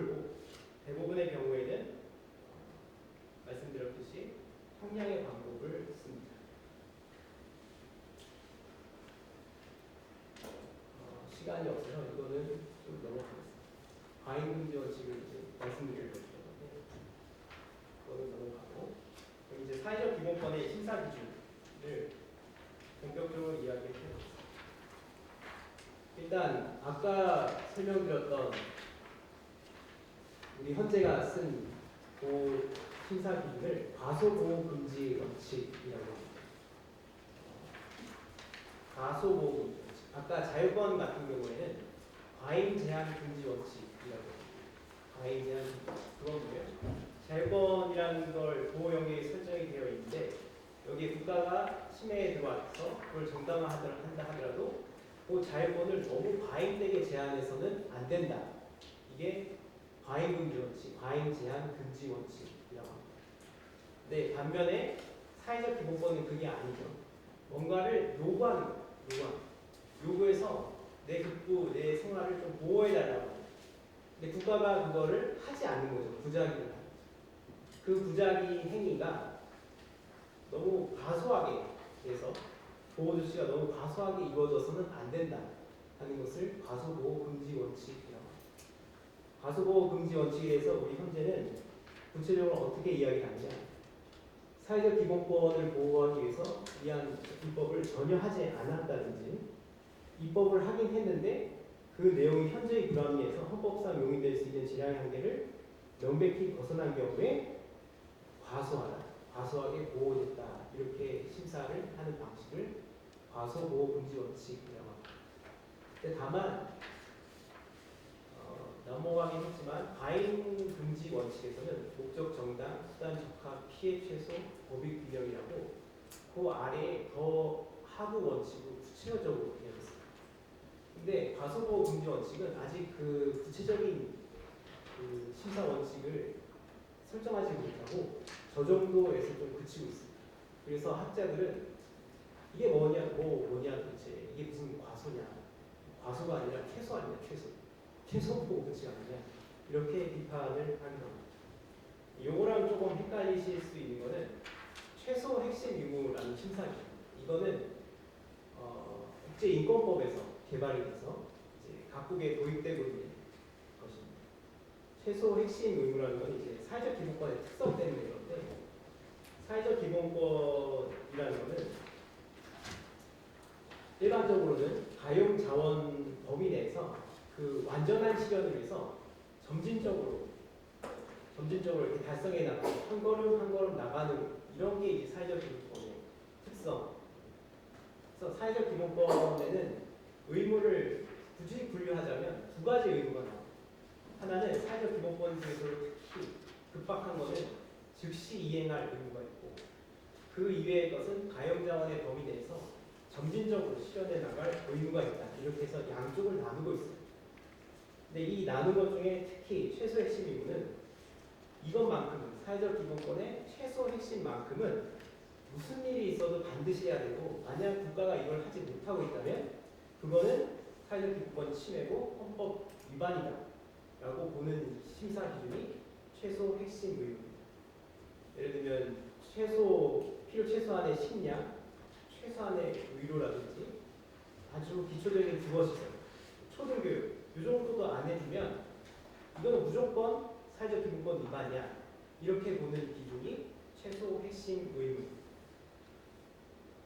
특히 이제 경제적, 사회적, 문화적 권리에 관한 침해에 대한 마스트리트 가이드라인을 보시면 국가가 아무리 난 자원이 없어 도대체 이 돈이 없다 이런 식으로 변명을 해도 안 된다라고 아예 못 박아놓고 있습니다. 가용자원 부족이나 그 어떤 다른 요인의 난관에 무관하게 최소 핵심 의무 불충족은 곧 사회권 위약 위반이다 이렇게 명시하고 있습니다. 이것이 바로 최소 핵심 의무의 특징입니다. 근데 이게 명확하고 뭔가 좋아 보이긴 하는데 여기에는 조금 문제점은 있습니다. 첫 번째는 최소 핵심이 뭔데 이 말을 아무도 해줄 수가 없어요. 아무도 해줄 수가 없다는 거예요. 예를 들면 최소한의 식량이라고 했는데 그러면 200g의 쌀?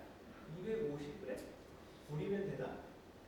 아니면 사람마다 먹는 양이 다른데 이건 어떻게 최소 실제 이제 사건이 들어왔을 때 해결을 하지.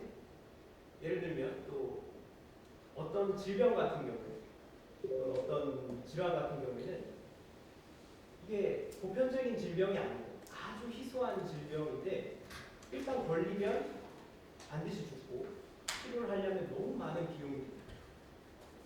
생존에 필수적인 것이긴 한데 이것도 과연 최소 핵심 의무의 대상으로 삼을 수 있겠나 하는 문제가 나올 수 있습니다.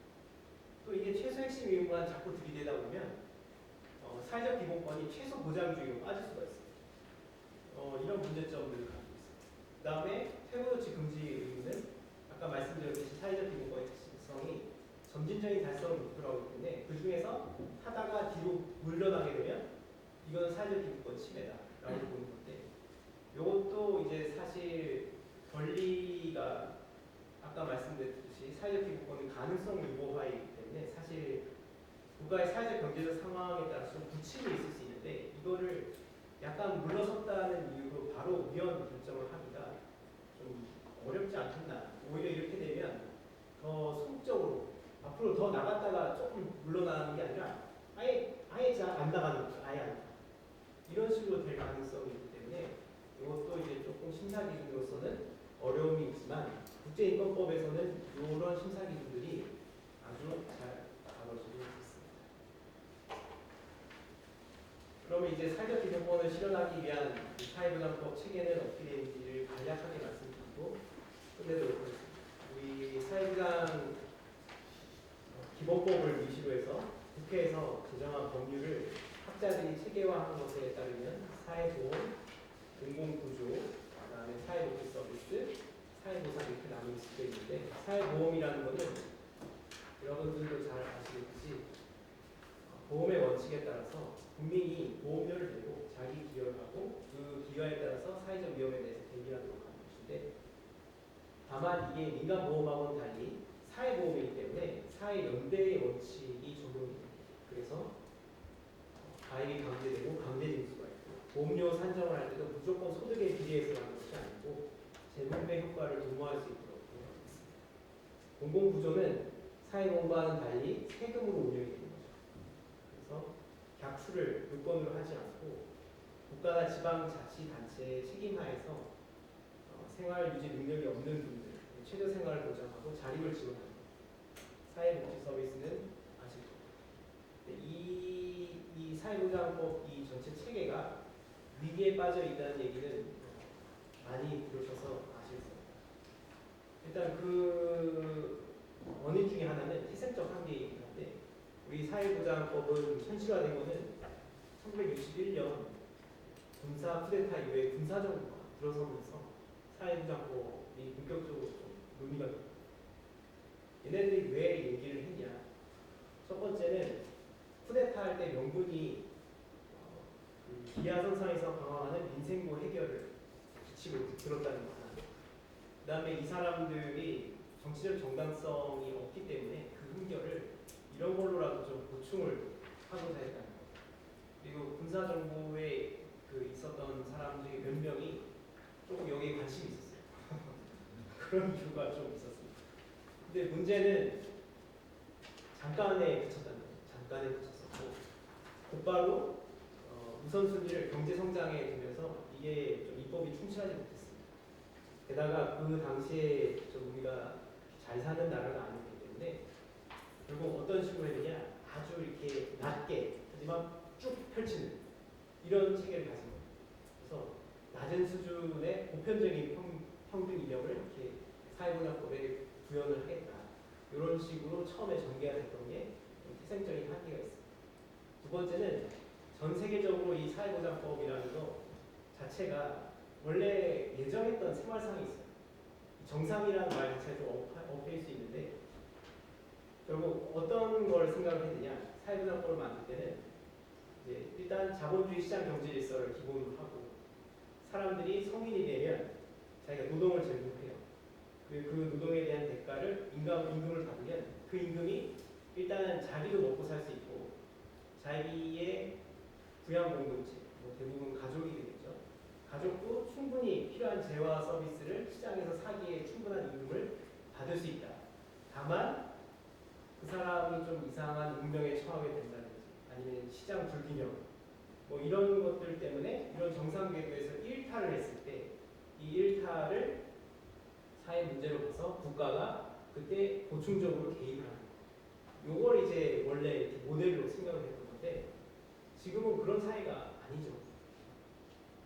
일단 저출산 고령화로 인한 인구 구조 불균형 때문에 연금보험이 원래 생각했던 그 시스템이 돌아가지 않고 또 인구 구조 불균형으로 인해서 이 연금 시스템을 그대로 그냥 굴리게 되면 세대 간의 불평등 문제가 발생하기 때문에 이 연금제도 자체의 정당성이 흔들리게 되는 상황에 처해 있습니다. 노인 빈곤율은 말씀 다 안 드려도 될 것 같고 그 다음에 비정규직이 보편화되고 단시간, 초단시간 근로, 또 청년 실업 이렇기 때문에 노동이 계속 단절이 되고 있어요. 그 특수 형태 근로들, 플랫폼 노동 같은 거는 사회보장법이 잘 모르는 형태입니다. 이런 것들이 있기 때문에 예전에 우리가 정상이라고 생각하면서 했던 모델링이 전혀 맞지가 않는 상황이 되기 때문에 근원적으로 지금 사회보장법이 흔들릴 수밖에 없는 상황입니다. 그러니까 노동, 소득, 복지가 선순환 구조를 이루어야 되는데 구조를 이루지 못하는 이런 기본 위기 상황에 처해 있고 여기에 대한 대안으로 기본소득이라는 게 많이 이야기됩니다. 여러분들도 많이 관심을 가지고 계실 텐데 다만 이제 기본소득이 뭔지에 대해서는 아직 규범적으로 제도적인 형태가 완비가 되어 있지는 않아요. 다만 이제 좀 어느 정도 합의를 본 정도는 공유제 관념에 기초해서 공동체 구성원이면 요구할 수 있는 자기 몫에 대한 지분적인 그 권리 이거를 기본소득이라고 하고 기본소득이 되려면 이런 6가지 요소를 갖춰야 된다는 데까지는 합의가 되어 있습니다. 일단 무조건성, 근로 여부나 소득 아무 상관없이 무조건 지급이 돼야 되고 보편성, 누구에게나 모든 사람에게 지급이 돼야 되고 개인성, 각 개인에게 지급이 돼야 되고 현금으로 지급이 돼야 되고 정기성, 주기적으로 계속해서 사회적인 경제적인 상황이 어떻게 되든 무조건 주기적으로 계속해서 지급이 돼야 되고 그 다음에 충분성, 그 돈, 기본소득으로 제공되는 돈이 기본적인 생활이 가능할 정도로 충분한 액수여야 된다라는 데까지는 이제 합의가 되어 있는 상황입니다. 그럼 여기에 대해서 이제 헌법적으로는 어떻게 우리가 접근을 할 수 있냐? 첫 번째는 이제 문제가 되는 건 권리 주체성 문제. 사회 구성원이면 누구나 가진다고 했는데 그러면 외국인은 어떡하지? 외국인은 우리의 공동체 구성원이 아니다 하는 문제가 나오고 있어요. 그럼 국적을 기준으로 하자. 그러면 우리 국적을 가지고 있지만 되게 재외동법을 어떻게 하나? 이런 문제가 또 발생을 하게 됩니다. 특히 이제 이거는 구성원이면 누구나 사회적 구호를 이루는데 뭔가를 기초를 했다라고 하는 것인데 기본소득이 어느 정도 성공을 거둔 알래스카 사례 같은 경우는 유전, 석유화나죠. 이 공유제 관념의 기초를 두고 있습니다. 근데 한국은 그러면 이런 관념을 꿀 수 있는 게 있냐 하는 거에서 좀 과격한 주장을 하시는 분들은 국민 전체의 세금을 모아서 테슬라 같은 주식 또는 GTP 이런 주식을 사서 그게 좀 특징을 하게 되면 그 몫을 우리가 나눠 먹자 이런 식으로 극단적인 주장을 하시는 분이 있는데 그거는 그 재원 자체의 문제 때문에 기본소득이 어렵다는 거를 좀 반증을 해줍니다. 그 다음에 기본소득이 실제 됐을 때 이제 사람들이 제일 걱정하는 거는 이게 계속 돈이 지급되기 때문에 인플레이션이 발생을 해요. 그러면 원래 100만 원씩, 150만 원씩 지급을 했지만 이게 계속 돈이 풀리면 인플레이션 때문에 실제 구매력이 낙화돼요. 보장의 금액 자체가 갈수록 자꾸 떨어지는 문제가 있습니다. 그 다음에 노동자들의 협상력도 약화되고 저임금 일자리가 양산될 가능성이 있습니다. 일단 어느 정도 소득이 되어 있기 때문에 사용자들이 협상을 하는 거죠. 이 정도는 네가 갖고 있으니까 임금을 이만큼만 받아도 먹고 살 수 있지 않냐 이런 식으로 나오는 거죠. 그 외에도 이제 현금으로 지급되기 때문에 탕진의 문제, 불운의 문제 이런 게 있고 가장 큰 문제는 이게 이제 과연 그 기존의 사회보장 체계를 대체할 수 있을 정도가 되겠는가 하는 게 가장 큰 문제 중 하나입니다. 단적으로 말씀을 드리면 기본소득에서 이거는 그 보수주의자들도 환영을 해요. 왜? 누구에게나 쫙 깔리기 때문에 그 사회보장 체계를 그 뒷받침하기 위한 행정 관료들을 축소할 수 있고 행정 비용을 감축할 수 있어서 그걸 다 돌릴 수 있고 자기들도 받는 몫이 있다는 거예요. 문제는 뭐냐면 국민건강보험 시스템 같은 경우 지금은 이제 요양급여 기준도 이렇게 엄격하게 되어 있고 어떤 식으로 하고 이게 뭐 문제는 되고 있지만 그런 시스템으로서 의료보장을 하는 체계하고 그런 국민건강보험 의료 체계 자체를 다 요양기관 다 없애버리고 그냥 기본소득만 돈을 주고 그리고 그 돈 가지고 네가 알아서 해. 300만 원을 주고 그거 가지고 네가 아프면 네가 알아서 해결을 해. 해결이 될 것이다. 그럴 때 그 의료기관들이 그 금액을 어떻게 부를지 어떻게 알 수 있고 그걸 고치기 위해서 그러면 미국에 가서 의료를 받으면 내가 의료보장이 된다. 이런 문제가 있습니다. 그러니까 이 기본소득 자체의 아이디어는 굉장히 좋은 아이디어인데 앞으로 이제 더 연구해 봐야 될 바가 좀 많지 않겠나 하는 생각이 감사합니다.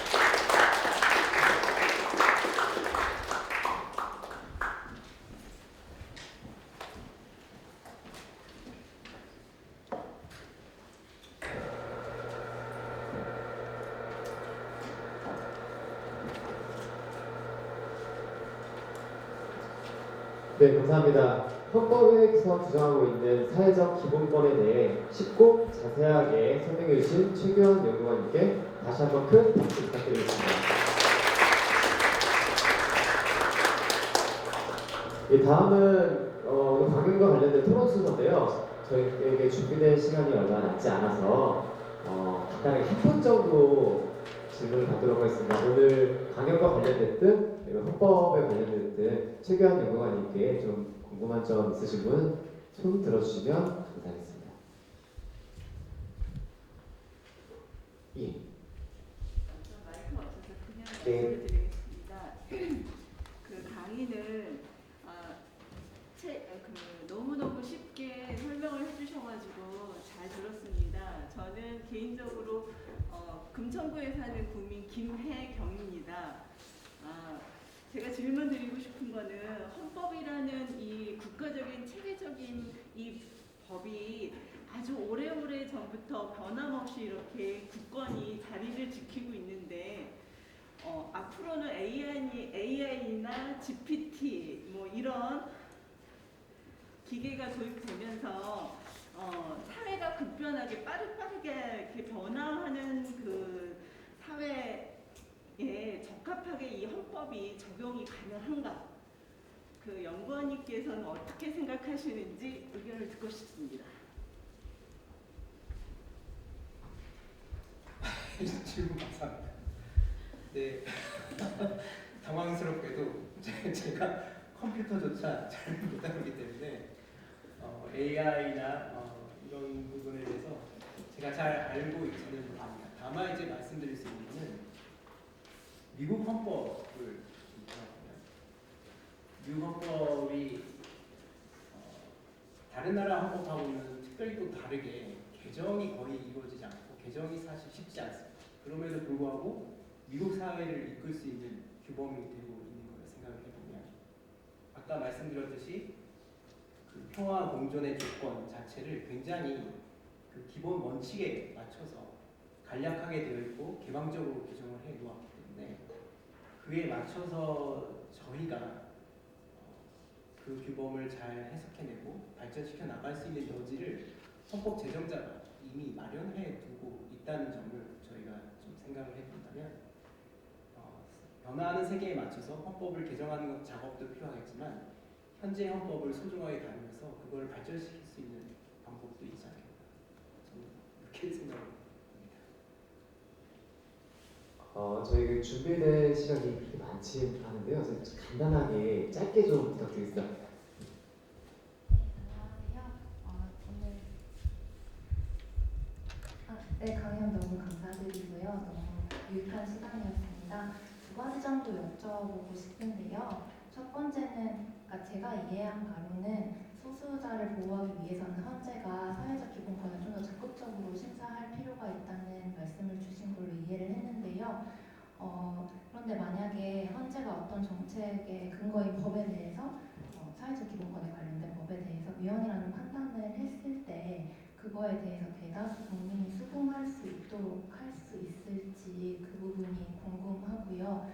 그리고 재정이 뒷받침되는 부분일 텐데 사회적 기본권이면은 만약에 대다수 국민이 수긍할 수 없다면 재량권을 가진 정부가 실질적으로 헌재가 말한 방향대로 잘 움직여질 수 있을지 그 부분이 조금 궁금합니다. 그 질문을 주시는 바로 그 부분 때문에 헌재가 소극적으로 할 수밖에 없는 상황이라고 말씀드릴 수 있겠습니다. 이제 헌재의 사법적인 결정이라는 것은 그냥 원님 재판하듯이 이게 좋겠어라고 이렇게 결단을 내리는 작용이라기보다는 규범을 근거로 어떤 결정을 하고 그 규범에 대해서 그 정당화되는 논증을 결정문에 쭉 쓰는, 그래서 그 논증을 통해서 국민과 다른 국가기관을 설득하는 작업을 하는 게 헌법재판이라고 볼 수 있겠습니다. 그러니까 결국 소수자 보호를 위해서 어떤 그 법률을 위헌으로 했을 때 그 위헌의 논증의 정당화는 결국 뭐냐면 이 정도까지 보호해주지 않으면 이것조차 권리로서 인정해주지 않으면 사회가 공존할 수 없다는 것을 그 논증 체계를 통해서 밝히는 것이기 때문에 실패하면 안 되겠죠. 실패하면 되지 실패하면 안 된다는 생각이 듭니다. 가장 큰 문제는 재정적 뒷받침 문제인데 이론적으로야 법규범이 그 예산 활동보다 앞서 있고 그 권리 기본권을 보장을 하기 위해서 예산 배분을 해야 된다. 이게 이론적으로는 많은데 실제에서는 그게 꼭 이루어지지는 않고 있고 또 어렵지 않나. 제가 이 부분은 제가 전문이니까 아닌데 잘 모르겠네요. 글쎄요, 그거는 참 어려운 문제인데 그렇기 때문에 헌재가 하는 그 결정 주문의 방식은 헌법 불합치 결정 같은 것들이 있습니다. 그래서 일단 헌법에 합치하지 않는다는 선언을 하고 그 이후에 후속적인 구체화 조치와 어떤 식으로 재정을 배분할지에 대해서는 국회에게 다시 묻는 방식의 결정 주문을 사용을 하고 있습니다. 이런 식으로 좀 기관 간 협력을 통해서 현명한 방향을 모색해 볼 수 있지 않을까 생각합니다. 질문 추가적으로 주고 싶으신 분이 많이 계신데 저희 헌법 토론회는 시리즈로 이어지는 뒷줄에 앉아 계신 저는 금천구의 정성재라고 합니다.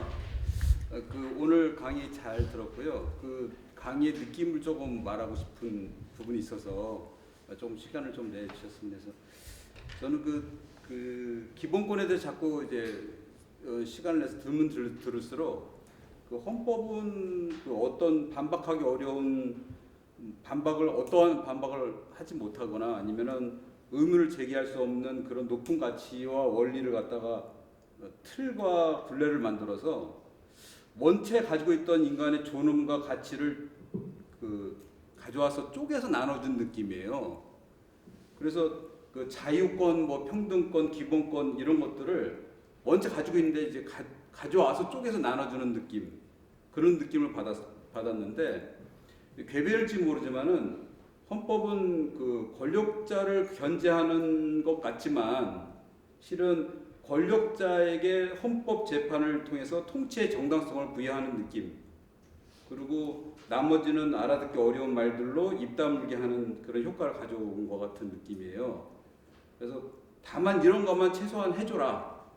그런 거로 말하고 있는 거 아닌가 하는 게 헌법이지 않을까 하는 약간 궤변적 느낌을 받았습니다. 제가 기본권을 들면 들을수록 아 이거 저거 내 건데 왜 이렇게 쪼개서 주지 하는 느낌을 받아서 이렇게 좀 장하게 얘기를 드렸습니다. 예, 반성해야 될 부분을 일단 지적을 해주셔서 감사합니다. 기본권에 대해서 쪼개졌다는 느낌을 말씀을 하셨는데 그거는 어느 정도 맞는 말씀이기도 합니다. 왜냐하면 기본권 체계라는 게 어떻게 되어 있냐면 한 사람이 있어요. 한 사람에게 인간 존엄을 줍니다. 인간 존엄을 주고 이 사람의 인간 존엄을 보장한 걸로 그치는 것이 아니라 이 사람이 이제 생활도 하고 이렇게 여러 군데 다니게 되지 않겠습니까? 여러 생활력을. 이 사람에게 일반적인 행동의 자유를 줍니다. 근데 일반적인 행동의 자유 이것만 가지고는 너무 모호한 거예요. 이 사람을 보호하기 때문에 각 생활 영역들을 나누기 시작해요. 표현의 자유 영역, 신체의 자유 영역, 아니면 뭐 근로 이렇게 생활 영역별로 다시 더 구체적인 기본권을 쪼개서 나눠가지고 보강을 해줍니다. 결국에는 올려서 이 사람의 인간 존엄을 더 잘 보장을 하기 위해서 구체화하고 쪼개 이 체계가 기본권 체계라고 말씀을 드릴 수 있습니다. 다만 이제 물론 인간 존엄이라는 걸 절대적인 지고의 가치로 삼고는 있지만 최근에는 이 인간 존엄 자체도 형량 대상이라는 생각을 하는 사람들도 나타나기 시작을 했어요. 테러 때문에. 쪼개다 보니까는 통치하기가 쉬운 거예요. 그런 걸 그 통치의 개념으로 본다면 헌법재판이 통치의 도구가 충분히 될 수 있다는 생각을 하게 돼서 그렇기 때문에 통치의 도구가 되지 않도록 하기 위해서 기본권이라는 것 자체를 존엄한 사람들이 자유롭고 평등한 관계의 기본으로 기본권을 생각하고 그 관계가 해치게 됐을 때 그거를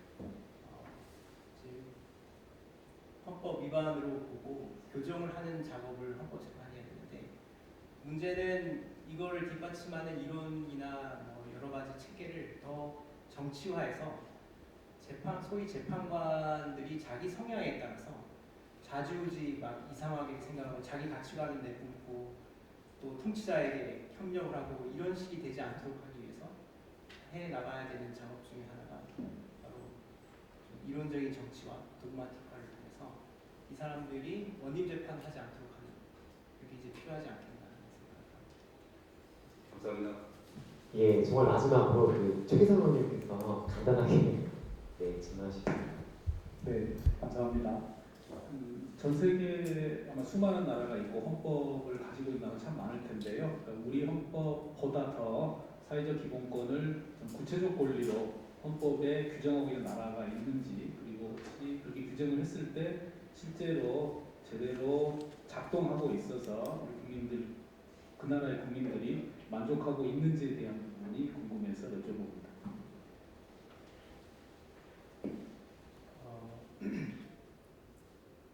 일단 굉장히 어려운 질문을 하셨는데 단적으로 말씀을 드리면 미국에는 사회적 기본권이 없습니다. 없고 독일 사회부장이 잘 되어 있다고 하는 독일도 사회적 기본권이 없습니다. 헌법이 없습니다. 다만 사회국가 원리에 관한 규정은 있습니다. 그 다음에 스웨덴 복지천국 스웨덴 사회적 기본권 규정은 있습니다. 있는데 다만 저희가 생각하는 거하고는 좀 상당히 달라요.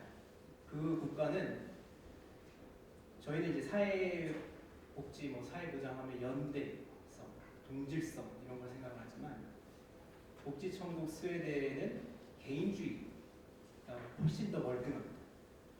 그 사람들이 생각하는 사회복지는 각 개인이 각자 알아서 사는 것인데 그러다 보면 서로가 서로 연대하지 않고 돕지 않기 때문에 누가 나서야 되느냐, 국가가 나서야 된다 이렇게 생각을 하는 게 스웨덴의 모습입니다. 결국 제가 어리석은 답변이 될 수도 있겠지만 이 규범으로서 헌법의 사회적 기본권이 얼마나 구체적으로 규정되어 있느냐가 중요한 것이 아니고 실제 그거를 이끌어가는 우리 민주 시민들의 의식이나 또 그거를 받아서 대표하는 우리 국회의원들께서 어떻게 이 사회를 이끌고 어떤 비전을 갖느냐, 이게 더 훨씬 더 이제 사회보장, 사회복지에는 중요한 요소가 되지 않나 실제는 이렇게 생각합니다. 예, 맞습니다. 아, 네. 그래서 마지막에 말씀드려 정말 죄송합니다. 더 질문 주신 분들께서는 저희 헌법 토론회가 오늘로 끝나는 게 아니라요. 다음 달, 그 다음 달에도 이어지는 연속 토론회니까요. 네, 질문을 좀 이어주시면 감사하겠고요. 이상으로 오늘 공동체의 미래, 헌법에서 찾다 제2강을 마치도록 하겠습니다. 공동체의 미래, 헌법에서 찾다는 총 6강으로 매월 4번째 주 목요일마다 진행하고 있으며 다음 3강은 다음 달 4번째 목요일인 23일에 성균관대학교 이황희 교수님께서 인권과 민주주의 그리고 국가라는 주제로 우리 헌법의 기획과 전망에 대해서 강의해 주실 예정입니다. 또한 일정 수강 기준을 충족하신 분들께는 수료증도 발급해 드릴 예정이니 이 점 안내드리도록 하겠습니다. 그럼 오늘 토론을 마치도록 하겠습니다. 참석해 주신 모든 분들께 깊은 감사의 말씀을 드립니다. 감사합니다. 마지막으로 안내 말씀 한 가지 드리겠습니다. 저희 토론회 시간에 앞서 뒷풀이 안내 드렸는데요. 뒷풀이 참여하신 분들은 자리에 남아주시면 제가 안내 드리도록 하겠습니다.